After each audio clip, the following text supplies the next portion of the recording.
Hello and welcome back. I'm Dr. Michelle Border, and in today's episode, I'm going to talk about trauma bond. Trauma bond is what happens in our brains when narcissists manipulate us and change the biochemical pathways in our brains. I recently learned about this concept and wanted to share this new information with you. I'm going to explain what trauma bond is, how it happens, and what we can do about it. So let's get started talking about all of that right now.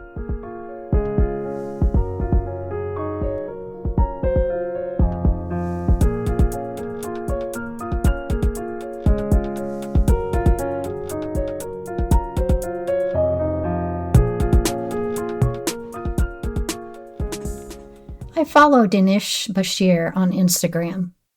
Dinesh has a platform called Thrive, where he assists trauma survivors in their healing journey. I've listened to several of Dinesh's videos on Instagram and have learned more about narcissists and the trauma they cause. I decided to purchase one of his seminars about trauma bonds to learn more about it, and I discovered some new things about what happens to our brains when living with a narcissist and their abuse. I want to share some of that knowledge with you today. First, I want to talk about how our brains process situations. Humans have a fundamental desire for rewards. This means we like to experience positive situations. Think of rewards as anything you desire or need. In general, we want the rewards of being happy and having things our way. This drive is controlled by brain networks called the reward system. The system regulates our behaviors and acts as the driver for motivation, learning, and survival. It pushes us to find ways to get the reward. The processing of rewards in the human brain is divided into 3 psychological components: wanting, liking, and learning. Wanting means getting what we want as a reward. This is driven heavily by dopamine, a pleasure chemical in the brain, and provides the motivational drive, craving, or anticipation to seek out a reward. It is a force that propels us to achieve goals. Liking means enjoying the reward. It's what we like to have happen. This is the actual conscious experience of pleasure or satisfaction when the reward is received. Learning means that our brain remembers how much we like the reward and what we did to obtain it. The brain continually adjusts its responses and expectations based on whether a reward was better, worse, or exactly as predicted, helping us learn which behaviors to repeat. An interesting note about the reward system is that the wanting and liking parts are separate pathways in the brain, meaning you can have a strong craving for something without necessarily experiencing pleasure from it. This is a common cause of addictions. Our brains have been wired this way for evolutionary survival. The reward system controls our desire to seek out resources necessary for our survival. Here's a couple examples of how this works. Think about being hungry. Your brain recognizes the want for something to stop the hunger. This, of course, being food. Your brain then motivates you to go get something to eat. When choosing something to eat, you will choose something you like to eat. No one chooses foods they don't like, right? After eating the food, your brain recognizes that the hunger pangs are gone and learns that when that feeling comes again, to send the motivational signal to get food and to choose the food you like. If you try a different type of food or maybe a different brand of that food and it wasn't as good as a previous time, then your brain will learn not to do that again and suggest the other type that brought more pleasure. You were hungry and were rewarded with food to end that unpleasant feeling. Another example is in the social aspect. Think about someone you like to spend time with. Why do you like being around that person? Probably because they are kind to you, make you feel happy, and probably good about yourself. Being around people that offer positive environments trigger our reward system by producing dopamine in the brain. When we are hit with a dopamine fix, our brain remembers that and wants more of it. Dopamine connects pleasurable feelings with the behavior that causes them. Think about the people you like to be with, the activities you like to do, and the things you like to have around you. Why are those the things you want? Because they bring you pleasure and set off your reward system in your brain, giving you a dopamine hit. Now, on the other hand, think about the people, things, or activities you don't like. Why don't you like those things? Because they don't bring you pleasure. When I get hungry, I don't go after a bowl of broccoli. I prefer cookies. When I want to hang out with someone, I choose my best friend, not my annoying coworker. When I want to go do something, I don't choose to run a marathon. I go lay on the beach. It's normal human behavior to want what brings us pleasure. The problem is when we are stuck in life situations that do not bring us pleasure. I'm going to look at this now from the point of view of a childhood trauma survivor. My learning about this has been based on narcissistic abuse, but I think this process pertains to any kind of childhood abuse. As children, our brains are developing and learning everything. I've used the example before of it being like getting a new computer or a laptop. It comes with some things programmed in, but you have to add on the information you want your computer to have, what you want it to do for you, and the work you want it to be able to produce. Children's brains have some brain functions at birth, but a lot of development and learning has to take place as the child grows so they learn how to function in life. The information has to be put in by their parents. The reward system is part of that growth.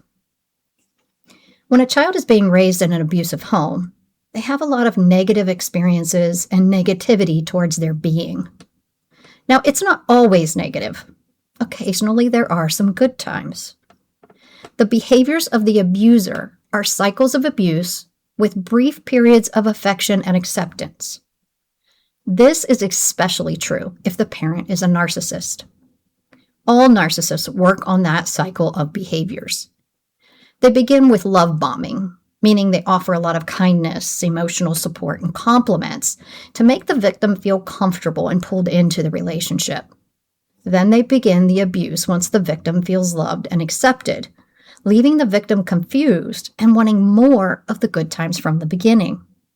Narcissistic parents don't start exactly this way with love bombing, but they do show the same type of behavior. Parents show care for the child and offer brief periods of happy experiences, similar to love bombing. Our reward system thrives on the love bombing kind of behavior.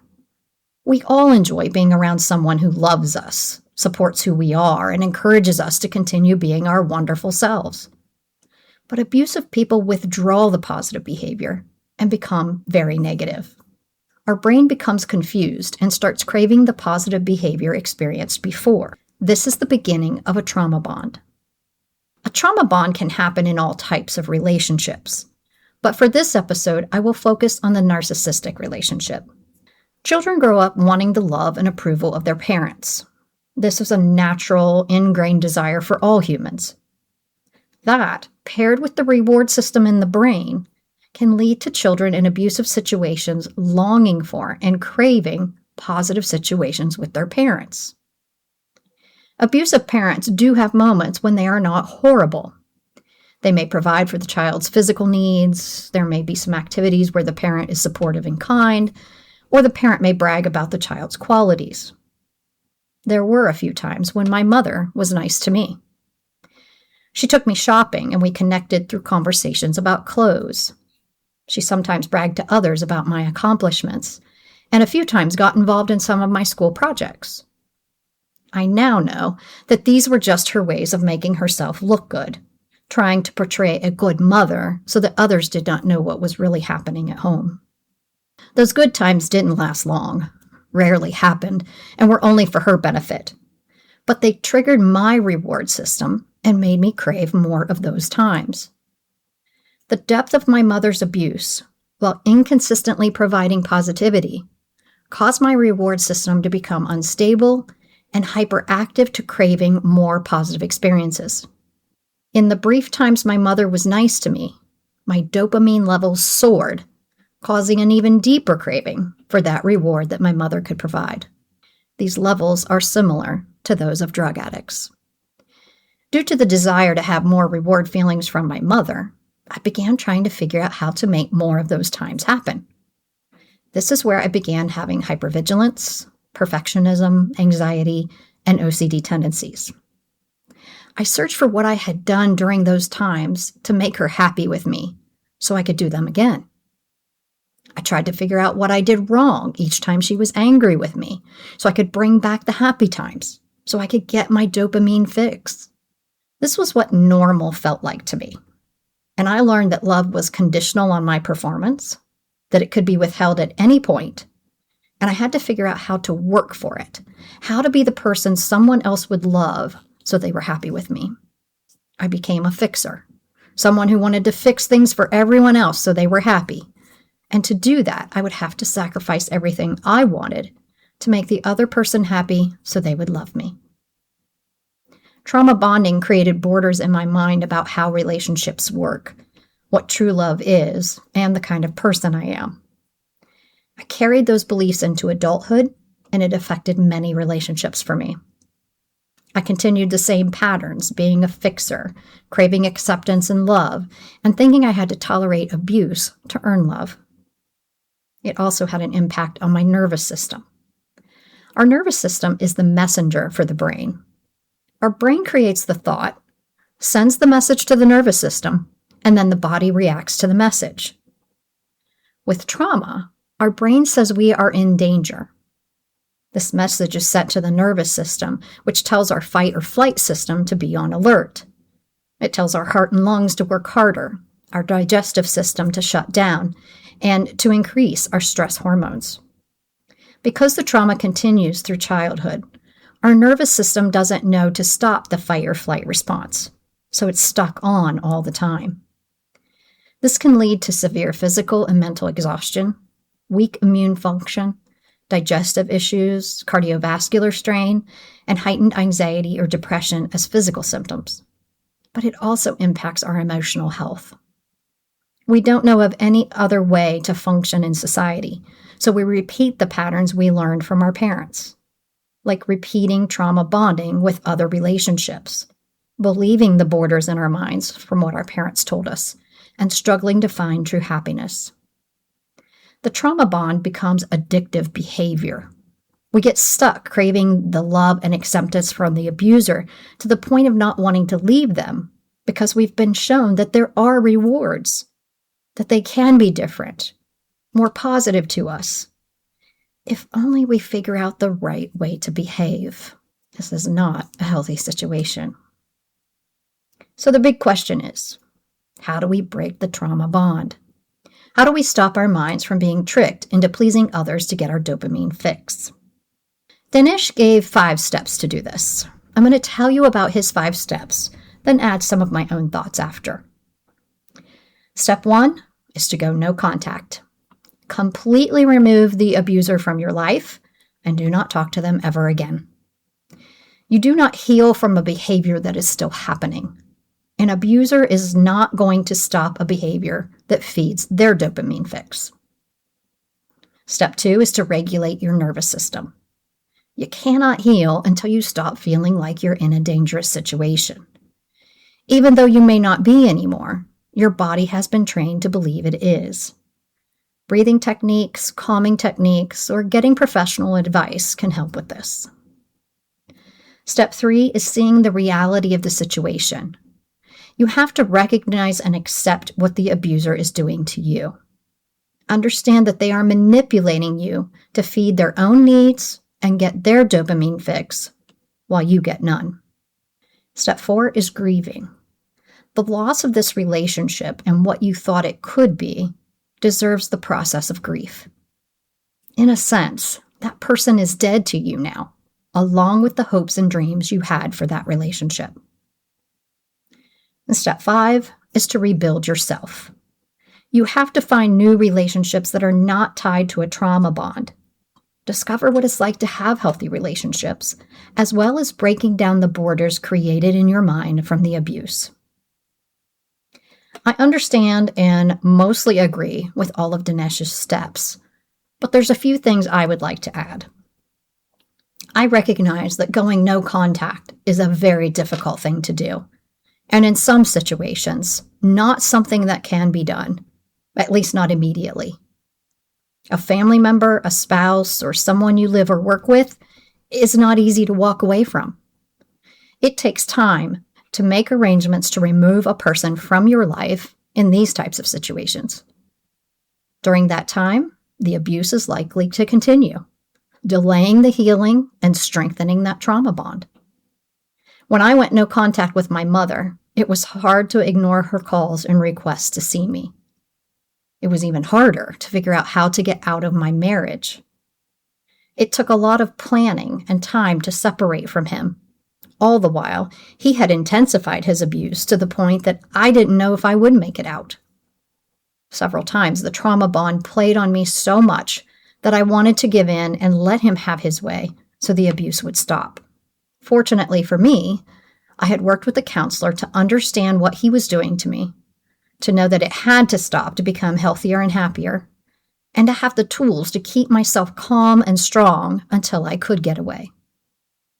While those were the two hardest decisions I ever had to make, they were also the best decisions I ever made. It was the first step to my healing journey. The other point I would like to make is about rebuilding yourself. Again, I totally agree that this has to happen to obtain emotional health, but when growing up without examples and guidance of how to be your best self, it is not easy to accomplish on our own. I highly recommend you seek professional counseling or self-help books or online sources to get started. I needed some guidance in how to break down the borders my mother had created that had become my normal way of life and that I carried into adulthood. I've used an example of if I ask you what color the sky is and you say blue, but then I say, actually it's not, it's really orange. This concept would be so foreign to you, to what you have come to believe all your life, and disrupt the comfort of what you know to be true in your mind. This is similar to how I have felt while rebuilding myself. My mother made me believe I was a bad person, a burden, and worthless. Some of my adult relationships supported that idea, and I had solid borders built with heavy stones in my mind that this was the truth. Now I had a counselor, a professional outsider, looking at me and saying none of that was true. And I had to adjust my brain, the beliefs I had held for 40 years, to the opposite of what I was told. Nearly 15 years later, I have broken down many of the stone blocks that make my borders.